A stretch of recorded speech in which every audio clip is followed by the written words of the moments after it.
Allô guys, j'espère que vous allez bien. Cette vidéo va être très brève, très courte, mais c'est l'actualité que je viens de voir à l'arrivée tout court. Notre sœur Candace Owens vient de se faire attaquer dans le clan des Carter. En tant que tel, Beyoncé a envoyé sa mère comme essayer de venir attaquer de Candace Owens. On attaque Candace depuis quand? En plus, elle, quand elle vient avec des faits, elle vient avec des faits complets. Donc, on est rapidement dans l'actualité. C'est sûr, il y aura une update sur ça. Mais Candace, elle est venue, là. Elle est venue laisser savoir qu'est-ce qu'il y en est. Donc, vous risquez de voir partout cette actualité venir. Mais oui, là, sur les réseaux sociaux, sur Instagram. Allez commencer à suivre les réseaux sociaux, guys. Instagram. Les vedettes américains, eux autres, c'est Instagram qu'ils aiment. Moi, je dois m'habituer à Instagram aussi. Mais, bref, on y va, on est chez la doigt, It's About Everything. Et vidéo rapide qui arrive.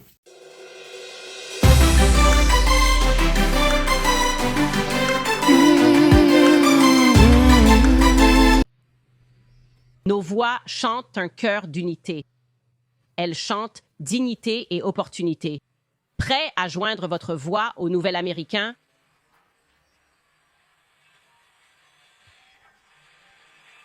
Alors, allons-y. Mesdames et messieurs, accueillez chaleureusement le prochain président des États-Unis. Vice-présidente. Apparemment, c'est une arnaqueuse, mon pote. Si on vous paie autant, c'est que votre voix a de la valeur. Et vous savez que votre voix vaut ce prix. Vous ne le faites que pour l'argent, pas par souci pour l'Amérique noire. Vous ne vivez pas la réalité de la majorité des Noirs américains. Et je veux être très clair. Ils disent d'apparemment, car l'équipe de Kamala refuse de confirmer les 10 millions. Pour cette approbation, l'équipe de Kamala reste muette. À mon avis, il n'y aurait aucune raison de refuser de répondre à ça. Si c'était juste une rumeur gênante, vous diriez tout de suite que non, absolument pas. Beyoncé adorait simplement Kamala, c'est tout. Pourquoi ne croyez-vous pas que c'est ce qu'elle veut vraiment pour l'avenir? On ne lui paierait rien de tel. On ne peut pas encore le comparer au rapport FEC, car il n'est pas encore dû. Mon instinct me dit qu'il y a forcément du vrai dans ces rapports qui circulent. Ça remet en question la notion de culture noire, dont on m'accuse souvent de ne pas faire partie. C'est quoi être pour la culture noire? Est-ce voter à 97% pour des gens qui vous mentent et vous trompent? Elle arrive. Elle vient en ville.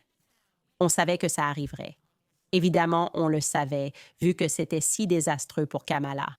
Ils sont furieux que les hommes noirs ne se plient pas à leurs attentes. Ils vont leur offrir Beyoncé.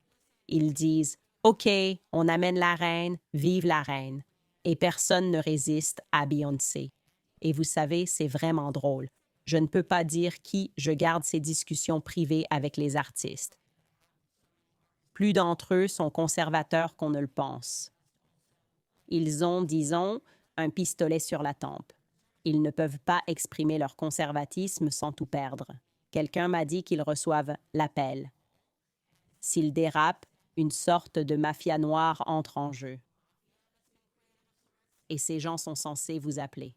Quand ils vous contactent, vous devez agir et faire quelque chose. Ces personnes vont de Tyler Perry à Barack Obama. Autrefois, Didi faisait partie de ce groupe. Kanye me l'a dit et ça m'a été confirmé récemment. Quand je vois Beyoncé mise en avant, je pense à la mafia noire d'Hollywood. On manipule les gens pour qu'ils fassent des apparitions et on se demande pourquoi. Vu la situation, je doute que ce soit une priorité pour Beyoncé. Je ne crois pas au mythe de Beyoncé, sauveuse du monde. Rhétorique. Je pense que Beyoncé et Jay-Z sont dirigés dans leur soutien. C'est pourquoi ils ont été parmi les premiers à soutenir. En tant que membre, je me souviens clairement qu'ils manifestaient pour Trayvon Martin. Ils ont soutenu BLM et ça semblait devenir un phénomène du jour au lendemain. Ils ont été couronnés comme le roi et la reine du hip-hop.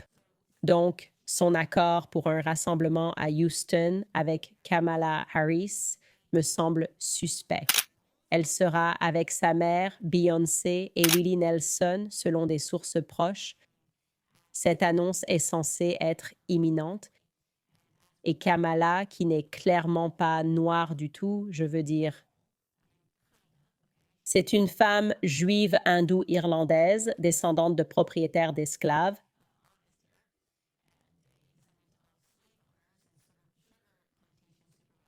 L'un d'eux, Hamilton Brown, était connu pour maltraiter ses esclaves. Et elle est une descendante de ce Hamilton Brown. Mais bon, on sait que pour convaincre qu'elle est noire, elle a choisi d'entrer sur Freedom de Beyoncé. C'est sa musique de campagne, bien que je doute qu'elle connaisse 2 albums de Beyoncé.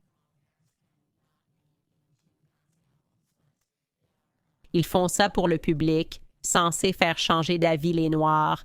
Je trouve tout ça tellement insultant. Pour moi, ça pue le racisme. Regardez ce titre de NPR, c'est gênant. La Bayhive rencontre la K-Hive. Il n'y a pas de K-Hive. Il n'y a pas de K-Hive. S'il y a une K-Hive, c'est moi. J'ai épluché sa généalogie. C'est moi, la K-Hive. Voilà. Et je ne lâcherai pas l'affaire car je trouve ça profondément raciste. Tout ce qu'elle a fait est fondamentalement raciste, y compris parader tous ces artistes noirs, de Lil Jon à Usher, et maintenant Beyoncé comme moyen de dire aux Noirs de bien se tenir. Je ne suis pas du tout d'accord avec ça. On verra bien ce qui en sortira. Ce sera sûrement hilarant car Kamala n'a aucun swag, rien du tout. Elle ment en disant avoir écouté Tupac en fumant à la fac. Elle a dit ça à Charlamagne Tagod. Avez-vous déjà fumé? Oui, et j'ai inhalé. Je n'ai pas si. J'ai inhalé. C'était à la fac? Vous écoutiez quoi quand vous étiez défoncé? C'était quoi? Qu'est-ce qui cloche chez elle? Oh là là. Oh oui, Snoop, c'est sûr. Tupac, évidemment. En fait, Tupac avait 10 ans quand elle était à la fac. Donc, cette histoire n'avait aucun sens. Encore une fois, elle jouait sur un stéréotype. C'est une coquille vide. Mais on va la suivre et tout rapporter jusqu'à l'élection. Donc, vous savez, pendant les élections, on le sait toutes, concernant Kamala Harris, qui a fait sa paparazade de célébrités venir dire aux gens, votez pour Kamala parce que Beyoncé est là, votez pour Kamala parce que Taylor Swift est là, votez pour Kamala parce qu'Eminem est là, votez pour Kamala parce que Megan Thee Stallion est là. Bref, vous savez, c'est comme ça, c'est ça sa campagne. Elle n'a pas dit, j'ai des plans pour vous, je vous aime mon peuple, non. Votez parce que ça. Et là, on sait que Candace, elle est vraiment très affairée. Elle était affairée dans les affairages, ok? Quand on suit, quand vous voyez Doigt qui est rapide, qui regarde, c'est les sources de Doigt. Elle est ma grande soeur, elle est ma soeur. Vous comprenez? Donc, maintenant, Candace, avec sa plateforme qu'elle a, mais elle a parlé, elle a exposé le fait que c'est scandaleux. Tu sais, comme on voit l'hypocrisie des vedettes, dont de votre très chère Beyoncé, que tout le monde dit c'est la reine, vous êtes prêts à aller la suivre comme ça, mais elle là, elle n'est pas venue pour personne d'entre vous, elle n'est pas venue sur l'intérêt du pays, de ses fans. Même pour ses fans, elle n'a pas aucun intérêt pour eux, elle n'a aucune compassion pour eux. Elle est juste venue pour encaisser son chèque, son 10 millions. Et là maintenant, on a pu savoir que justement, Kamala, suite à sa campagne, elle avait ramassé 2,5 billions ou 1,5 billion avec ses élections. Tout l'argent qu'elle a pris, elle a dépensé pour toutes les vedettes. Elle est en déficit, elle doit 20 millions. Et je ne sais pas où est-ce qu'elle va avoir l'argent, c'est son parti qui va le donner, comment ça va faire, dans quelle poche. Et là, bien sûr, ça fait le tour. Le monde en dit, mais attends, c'est pas elle que vous voulez comme présidente.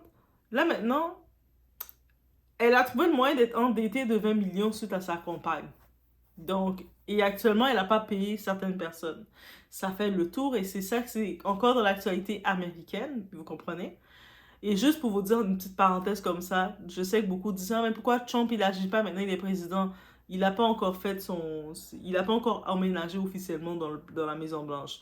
Donc, il faut que l'autre là, Joe Biden, il fait sa valise, il prépare ses petites boîtes, et lui va venir aménager. Vous savez, c'est comme ça que ça marche. Mais bref, elle, Kamala, elle se gêne pas de piquer. En plus, elle se gêne pas de piquer Beyoncé. Elle le pique. Et puis on sait que Beyoncé, ne répond pas nécessairement, mais elle envoie toujours plein de monde répondre pour elle. Et puis, elle a plein de petites subordonnées. Là, elle a envoyé sa mère. Elle a dit, Ma, mais va lui répondre. Elle arrête pas.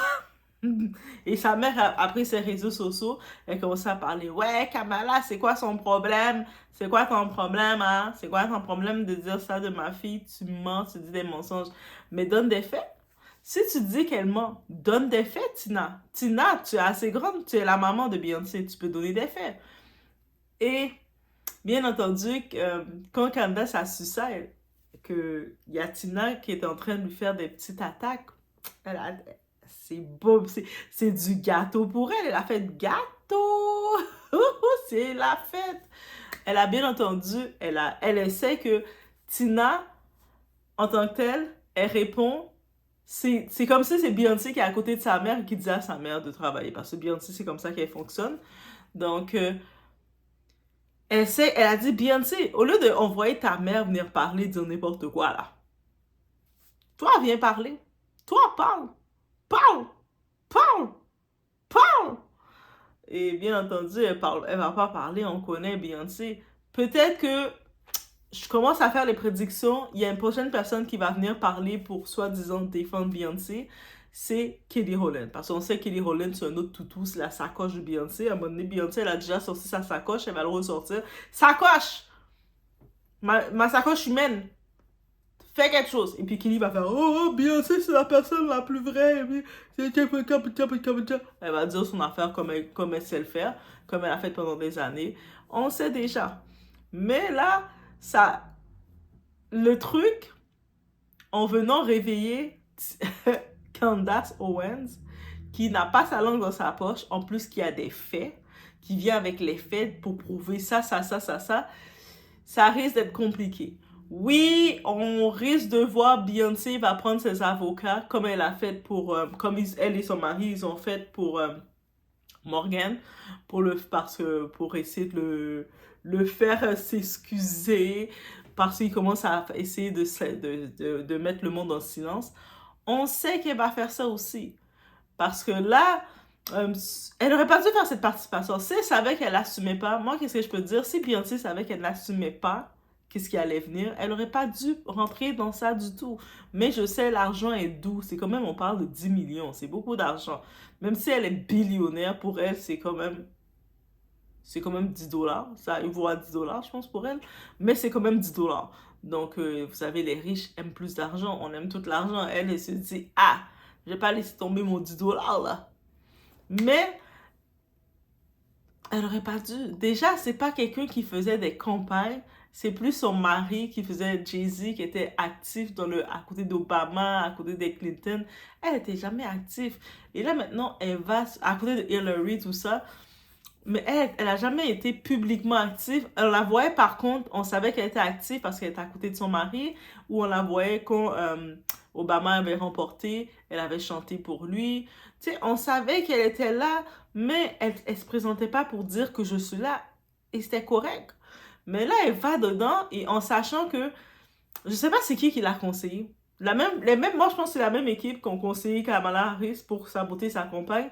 Je pense que c'est le même qui ont conseillé Beyoncé de venir saboter son image. Je pense que c'est les mêmes personnes. La personne PR là, qui travaille, le publiciste qui travaille, il avait un plan. Il faut saboter ces deux femmes-là. On doit saboter la campagne de Kamala. On doit saboter l'image de Beyoncé. Ah! On va faire Beyoncé rentrer dans la campagne. Et puis eux autres, ils sont embarqués.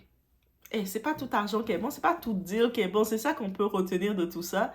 Mais sachez que une petite... des clashs ont commencé officiellement parce que Kamala n'a pas sa langue dans sa poche. Actuellement, je vais vous laisser entendre un plus long l'intégralité de Kamala qui parle.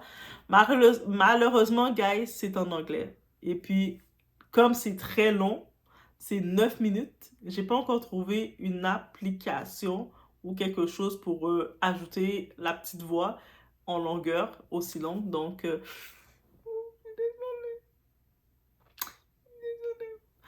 ok.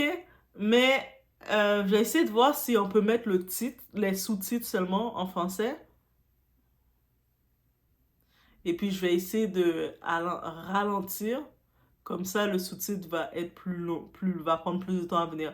On va essayer de faire un petit arrangement comme ça. Mais je sais, c'est 9 minutes. Je regardais, j'ai fait... Ouh, mes doigts, c'est pour me dire... Thomas, qu'est-ce que t'as fait? Je vous dis d'avance. On va essayer de regarder qu'est-ce qu'on peut faire avec ça. Mais... c'est juste pour laisser l'actualité, pour savoir qu'est-ce qui se passe. Et j'ai couru dès que j'ai vu cette actualité, j'ai dit non, on doit être au courant de ça. Ça, c'est actualité tout chaud. C'est tellement tout chaud qu'il y a encore des updates qui vont venir, mais on le lance comme ça. Donc, guys, bear with me. On suit qu'est-ce que Candace va suivre ou on suit. Candace a déjà répondu. Elle a déjà sa plateforme, elle a sa chaîne YouTube, elle a déjà sa plateforme et puis elle est très active. Candace, quand vous dites Doha est actif, Candace est plus active que Doha, ok? Candace, là, elle est d'un autre niveau de l'activité. Donc, en plus, elle a des sources, des bonnes sources aussi. Je vous dis, comme je vous dis, on regarde les sources, mais je regarde beaucoup les sources de Candace aussi, Owen. Donc, vous n'hésitez pas à regarder qu'est-ce qu'elle dit. Elle a une opinion très directe, très conservatrice. Oui, je sais. Peut-être pour certains, ça ne va pas plaire. Mais... elle est très fiable dans ses sources, ça c'est une chose, et elle dit les choses en même temps, si on se fie pas à toutes les idées, parce qu'on n'est pas là pour être d'accord avec tout ce que quelqu'un dit, mais on voit qu'elle est très directe dans ce qu'elle dit et elle change pas là. Elle a toujours le même point et puis elle avance dedans et elle a pas peur de foncer, pousser le mur. Elle déplace les murs. Tellement qu'elle pousse les murs que les murs se déplacent. C'est-à-dire, vous l'amenez chez vous, elle va commencer à déplacer les murs, elle va pousser vos murs. Donc, c'est ça que j'aime avec elle. Donc, c'est... Et puis, Tina, on va voir qu'est-ce que Tina va répondre parce que je pense que Tina aussi, sur les réseaux, si vous la suivez pas, Tina Knowles, la mère de Beyoncé, ça sert à rien de la suivre. Elle, c'est une affaire Instagram, là. Elle fait juste poster, c'est un posteur. Mais Tina Knowles, elle se mêle, elle parle dans tout aussi. Elle est aussi un petit Congo, ça, là. Elle est là. Et puis, des fois, elle fait des lives aussi, comme Tina. Et je pense que vous pouvez déjà, comme peut-être si je suis pas, on est ensemble, n'hésitez pas de vous abonner à sa page pour pouvoir regarder ces petits Congos, ça aussi qu'elle va faire. Comme ça, on va se tenir au courant de qu'est-ce qui se passe. On le fait comme ça, guys. Donc, je vous laisse sur ce. On est ensemble. On est dans l'actualité à chaud, là. À chaud! Beyoncé et sa mère versus Candace Owen. Qui aurait prédit ça? Qui? Ça paraît que les Carter, Beyoncé et son mari, ça paraît qu'ils sont stressés. Ils essaient de faire tout le monde se taire. Ils essaient de gérer tout. Ils essaient de calmer les rumeurs. Avant, on les voyait, ils étaient assis sur leur trône. Et puis, ils disaient, ah, vous pouvez parler, on s'en fout. Mais là, ils commencent à le sentir venir. Et on y va, on se voit au prochain vidéo. Texted me and said that Beyonce's mommy came for me on Instagram. I said, what? Excuse me? Tina Knowles? What have I done to deserve this? This is so wrong. So my little sister called me this morning. She's like the nice one, you know, the soft one. And she told me to remember that we were raised to show respect to our elders. She said, be nice to Ms. Tina Knowles. And I am going to be nice. I'm going to be as gentle as I possibly can to Beyonce's mammy going on here. But I have to say, I am not Becky with the good hair. I'm not going to tolerate this, trying to play the culture, thinking everyone's going to think it's a slam dunk. Oh, no, we're not doing that. There will be a response here. So let me just back it up to give everyone a refresher of how this drama all started. So Kamala lost the election, and then people were stunned when a political reporter broke the story that despite having $1 billion in the bank at the start of this year, the Biden-Harris campaign ended with negative $20 million. This was the tweets. This was the reporter, Christopher Cadelago. He wrote Kamala Harris's campaign ended with at least $20 million in debt per two sources familiar. She raised over $1 billion and had $118 million in the bank as of October 16th. So just a couple of weeks before the election, this woman had $118 million in the bank, and it all magically evaporated. And then the DNC staffers and the campaigners began pointing the finger at one another as to who or what was to blame for this colossal failure and also just financial irresponsibility. And in the midst of the blame game, a Kamala campaign staffer leaked to the press. Make that clear. A Kamala campaign staffer leaked to the press with specific amounts that musical celebrities had been paid for their endorsements. Allegedly, they listed Megan Thee Stallion, they listed Eminem, and they listed Beyonce with specific amounts. So, again, let's not forget this. The rumor came from Kamala's campaign, and then it blew up, and it was everywhere. Absolutely everywhere. So then Candace Owens covers it on her show, again, late to the party last week, and apparently this is what broke Beyonce. Beyonce just completely had some sort of a mental breakdown and called her mommy about this. And it's like Candace Owens is saying what everybody else has been saying for an entire week, but this is Candace Owens. And this must have been what led her team to decide to phone it in to Mark Zuckerberg, which, by the way, is 100% what happened. Take this to the bank, okay? Somebody had a contact at Meta, and they contacted Meta and said, can you take down Candace Owens' post, despite the fact that this went viral and it was everywhere? She wanted my post about it to be removed.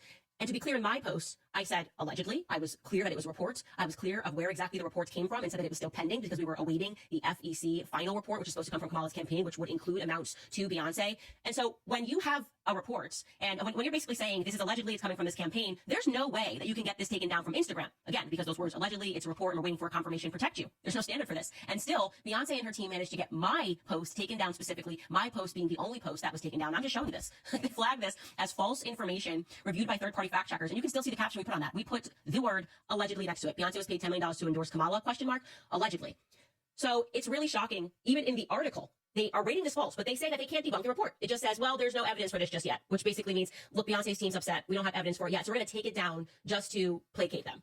Absolutely ridiculous, pathetic. I think it's spineless. And like, of all the things that have been said about me on the internet, every day there's something fake that I said. I promise you, I never said it. I'm being attacked. I'm like, there's no clip of me saying it. There's no means for me to ever get it taken down. But she was able to do this. It was a total elitist move. Anyways, Mammy Tina decides to brag about these elitist connections that someone was clearly able to pull behind the scenes, able to pull these strings and target just Candace Owens. And she posted this to her Instagram page. She posted, so this, and this is a picture of my show page. So this has been flagged on Instagram as fake news and taken down. It's called false information. Sadly, other platforms, but with a lack of integrity, still have it up. She's admitting this is just a target of Candace Owens. The lie is that Beyonce was paid $10 million to speak at a rally in Houston for Vice President Kamala Harris, when in fact Beyonce did not receive a penny for speaking at presidential candidate Vice President Kamala Harris's rally in Houston. In fact, she actually paid for her own flights for her and her team and total glam. She's not even aware of how privileged that sounds. They are not only lying and disrespecting Beyonce's name, but they are trying to further discredit the power of our vice president. When does the lies and rumors stop? She meant to say when do. Of course, you won't see this in the news! Exclamation point times 5. Okay, so parking aside the fact that Tina Knowles is still grifting off her ex-husband's last name, so people know that she's related to Beyonce. To be clear, Tina and her ex-husband Matthew divorced 13 years ago. Her name is Tina Lawson, not Knowles, but let's keep up the Knowles so people can put some respect on your name. We have to seriously ask ourselves why she chose to target just me, which, by the way, this whole post, as cool as she thought she was, with John Legend in the comments, just being like, oh, yeah, you got her. It was actually not well received by the public at all. So I'm going to show you the comments under the Instagram page which broke the story, which was the neighborhood talk. And you can see, we're just showing you these comments in a row. Somebody writes, Tina, hush. Next person says, she's basically saying they got a bigger bag than a messy 10 million. How preposterous is that? She then says, she lost me at discredit vice president. Hope when the receipts are publicly posted, that'll be the end of that, allegedly. Next person says, that ish, public record, go ahead. Next says, I know she is Beyonce's mom, but she does too much. Next person says, Tina, give it up, please. On the following page, it's more the same. Beyonce never speaks for herself. She was paid, Tina. Beyonce doesn't do anything for free. She got paid. Next person, she was definitely paid. This actually makes Kamala look bad because if the celebrities wasn't paid, then where's all that money at? And lastly, this person says all of these artists denying being paid and the campaign funds literally got drained to negative digits. How? 10 years ago, comments like that would have been unfathomable. That many black people openly speaking out and questioning the queen in this way. The queen could do no wrong 10 years ago. Oh my gosh, we said one thing about Beyonce. The whole hive came for you. You were over. You were done. Couldn't touch one hair on her pretty head. We now fast forward 10 years and you have Candace Owens casually stating that I don't even think that Beyonce's had a good album since 4. She's just a part of the establishment machine. Everything she does, no matter what, they pretend that it's amazing and that it's awesome. And quite frankly, it's not a challenge to her. It's not a challenge to her to be told like her and Taylor Swift are that everything they do is amazing, even when it sucks. So Beyonce and her mommy targeted me, this is my belief, because I'm emblematic of something that frustrates them. It's a changing social economy in the world, where what has always worked for them in the past is no longer interesting to the public. This is an economy where authenticity pays. And Beyonce does not remember what it means to be authentic anymore, because she's been playing the role of a queen for so long, and she's grown so accustomed to simply visiting the Commonwealth every 4 years. She comes out. Nobody knows where she is first, and she comes out, and she reminds us all who we should be voting for. Ah, yes, Hillary Clinton. Please, I'm here, Commonwealth. You people, remember, I am your queen, her and Jay-Z. Oh, yes, please vote for Kamala. As a mother, I'm telling you to do this. Like I said, 10 years ago, Beyonce and Jay-Z telling us who to vote for, that would have mattered, but it just doesn't anymore. Actually, it's annoying. People find it to be somewhat annoying. Beyonce, listen to me, girlfriend, because I know you're watching. You don't got a text from your mommy's burner account on Instagram. You're annoying now. It's just tired. Okay, you got to switch it up, do something new. Seem like a person. Pretend you care about the Commonwealth. Maybe every 2 years, come out, do a podcast, pretend to be a human being. There's nothing that you do that I respect. And I don't dislike you. I want to be very clear. I don't find Beyonce to be someone that is bothersome in any way. But I'd like some answers. I think the public, if you want to start with being authentic, maybe give us some answers about Diddy's parties. Your husband's been close with him. You think we're just going to pass all by that and you're going to flip your hair and talk about another one of his affairs and people are going to lose interest in it because your mommy is tweeting and calling things fake news that haven't even been confirmed to be fake news? I would really caution you to see which way the wind is blowing, girlfriend, because it is not in your favor.